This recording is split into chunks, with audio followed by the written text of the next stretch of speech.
मैं आमिना और आप देख रहे हैं आपकी खबर। आज हम लेकर आए हैं बॉलीवुड की उस ग्लैमरस हसीना की पूरी कहानी जिनकी जिंदगी किसी फिल्मी स्क्रिप्ट से कम नहीं। पार्टीशन की ट्रेजेडी, प्यार की उलझने, ग्लैमर की चकाचौंध, लंबा वनवास और फिर धमाकेदार वापसी। जी हाँ, हम बात कर रहे हैं बेगम पारा की। तो तैयार हो जाइए क्योंकि ये कहानी दिल को छू लेने वाली है, आंखें खोलने वाली है और याद रहने वाली है। चलिए शुरू करते हैं ये लंबा और दिलचस्प सफर। 1947 वो साल जब भारत आजाद हुआ, लेकिन खुशी के साथ आई एक ऐसी ट्रेजेडी जिसने लाखों जिंदगियां उजाड़ दी। धर्म के नाम पर हिंदुस्तान और पाकिस्तान में बंटवारा हो रहा था।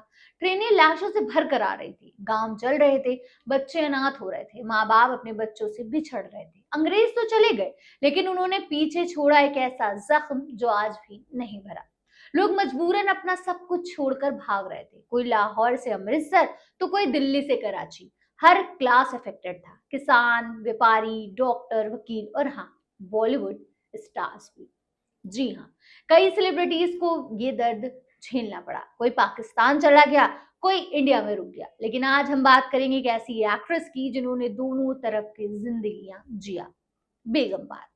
पार्टीशन के वक्त तो वो पाकिस्तान चली गई, लेकिन उनका दिल हमेशा हिंदुस्तान में ही धड़कता रहा। वो कहती थी, मेरा शरीर पाकिस्तान में है लेकिन रूह बॉम्बे की गलियों में घूमती है। आखिरकार सालों बाद उन्होंने वो कदम उठाया जो शायद ही कोई उठा पाता, पाकिस्तान छोड़कर दोबारा इंडिया वापस आना। चलिए शुरू करते हैं बेगम पारा का सफर। 25 दिसंबर 1926 क्रिसमस का दिन, जगह थी झेलम, पंजाब। तब ब्रिटिश इंडिया में आता था। एक रेप्यूटेड मुस्लिम फैमिली में एक बेटी का जन्म हुआ। नाम रखा गया बेगम पारा। बचपन से ही वो खूबसूरत थी, हंसमुख थी और सपने देखती थी बड़े बड़े।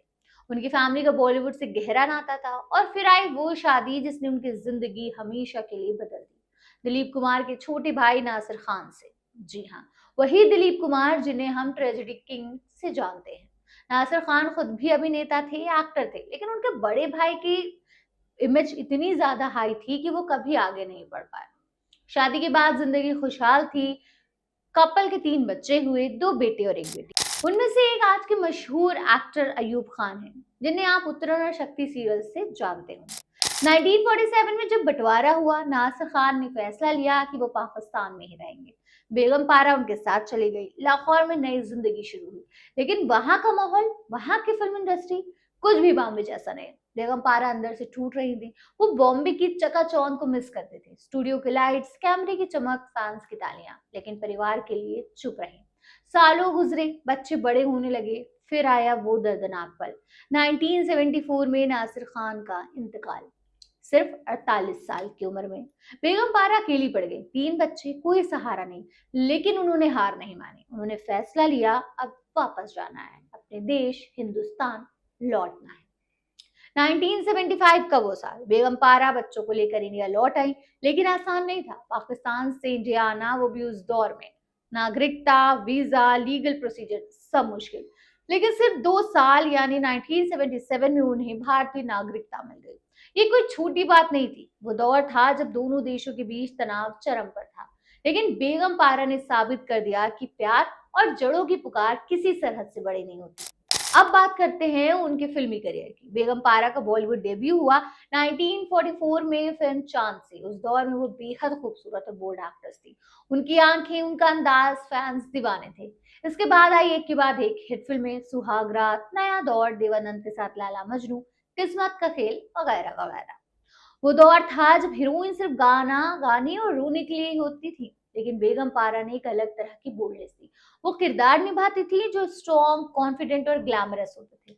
लेकिन 1956 में अचानक उन्होंने फिल्मों को अलविदा कह दिया। वजह शादी, परिवार और फिर पाकिस्तान चले जाना। फैंस हैरान थे, बॉलीवुड में एक चमकता सितारा अचानक गायब हो गया।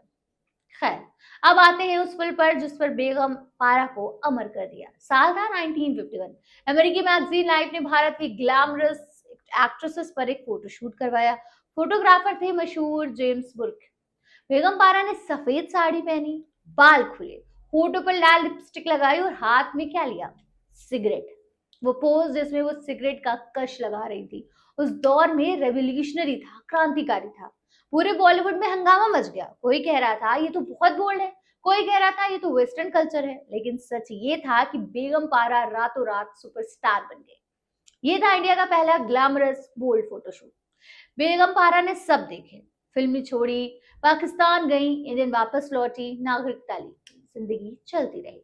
लेकिन बॉलीवुड ने उन्हें भुलाया नहीं। 2007 में संजय लीला भंसाली ने उन्हें अपनी फिल्म सांवरिया में सोनम कपूर की दादी का रोल ऑफर किया। 50 साल बाद स्क्रीन पर वापसी, फैंस हैरान थे। वो पुरानी ग्लैमरस हसीना अब दादी बनकर आई, लेकिन उनकी आंखों में वही चमक थी।